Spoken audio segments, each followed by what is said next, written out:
So today's video starts with a story, and it's a story about something that I have grown to call the intermediate trap, and this is inspired by real-life events. With at the last lesson I taught, one of my students, one of my friends, and one of my patrons, who told me that he, in making all of these big leaps in progress in his playing and consolidating his fretboard material and everything, he went back to play some songs that he's been trying to play, and all of a sudden he couldn't really do them anymore. And this is something that I see happen to a lot of my students who are kind of what I would call the intermediate, or they're kind of, late state. Intermediate's a big chunk, right? When you're first starting to play the guitar, you're making tons of progress, you're learning tons of things, and then you reach a certain point where you're at the point where you can play some songs on the guitar, you can play some scales, and then you learn those scales and you're still going up super, super fast.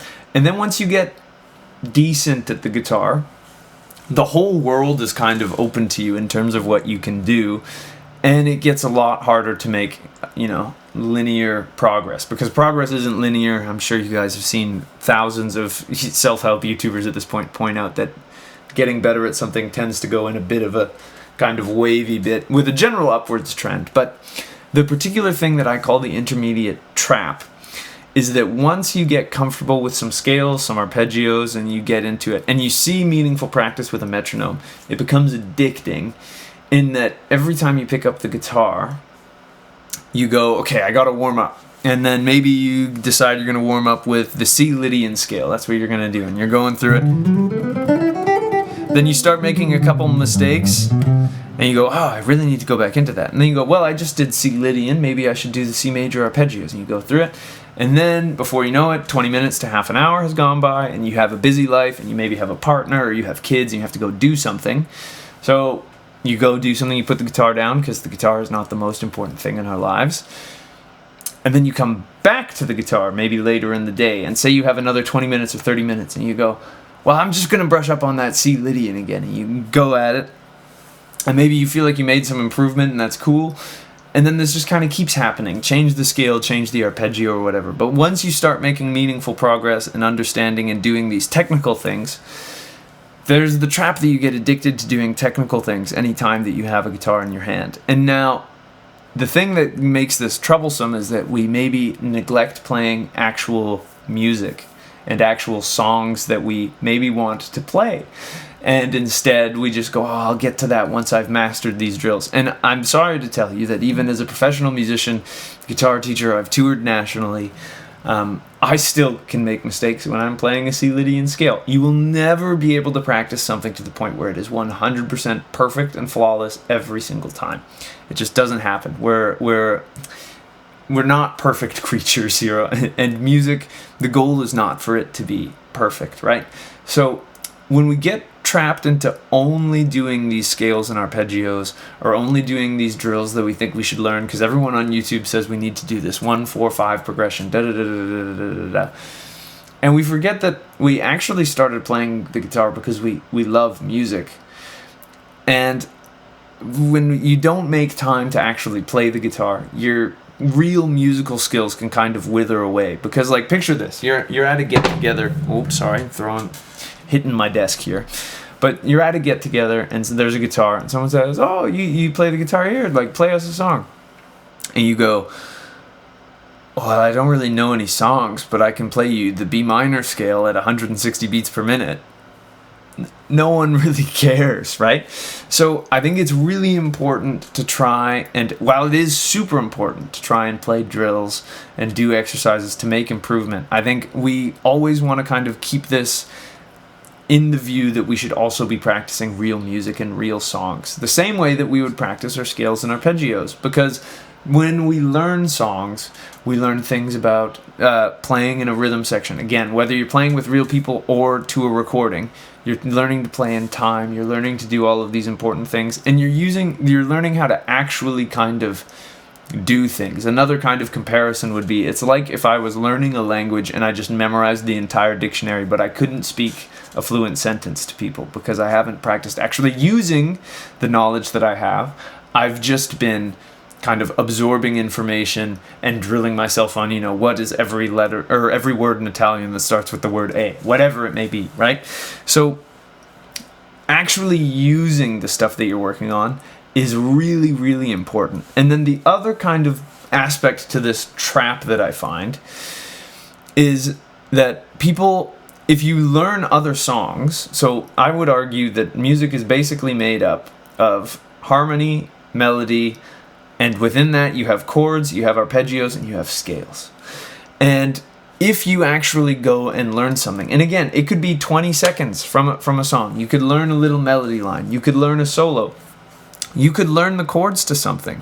That is what you learn, all of these, harmonized major scales, whatever it may be. You're learning those so that you have the mechanical knowledge to make actual music or to play actual music. And now that you kind of know and are familiar with some of the tools, the coolest thing is learning something and going, oh, hey, I know that. That's just, like, say you're learning a guitar solo and there's this, and you go, oh, that's just the B minor scale in thirds. I know that. Or you look at a chord progression, you go, oh my god, that's really, really cool that chord progression goes 4-1, 4-1, 5-6 minor, or something like that. You know what I mean? You want to find actual examples of what you're working on. And when you recognize them, then you can understand how it's being used, and you can absorb it into your own musicality. Beyond the fact that you also just learn how to do things, right? Because our favorite guitarists, they're using the same tools as everyone else. We all have maybe 7 or 8 strings, and we all have the same 12 notes, right?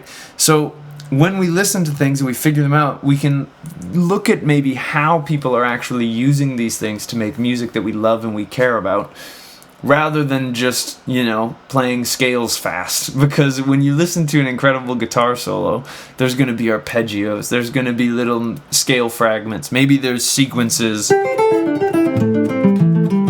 maybe there's all these things, and you can learn how they're used. Because I guarantee you that there's no music that has absolutely blown your mind, that is, and touched your heart, touched your soul, and it's just a scale as fast as someone can, right? That's not a very interesting guitar solo. We like contour. We like big interval jumps. We like the things that make music feel emotionally. So this video is really just trying to remind everyone that while it's important to kind of practice those scales and those arpeggios and whatever, and worry about the technical aspect of your playing, it's also important to be practicing real music so that you can actually use these things and appreciate these things in real time. And one of the things that I recommend with my students is actually, it tends to be the way that I try to practice as well, which is in the morning when I'm drinking my coffee, whatever it is. That's kind of my time to do some technical things, like make sure that run through some systematic ways of practicing chord voicings, run through some systematic ways of practicing scales and arpeggios and all of that good stuff. And then after I've kind of ticked that box, and depending on how much time you have in a day to play the guitar, that could be 10 minutes, it could be an hour, however long you have to work on it. But try to keep that as to being like a third to a half of your practice routine, rather than the whole thing. Because if you only practice scales and arpeggios, you aren't playing music.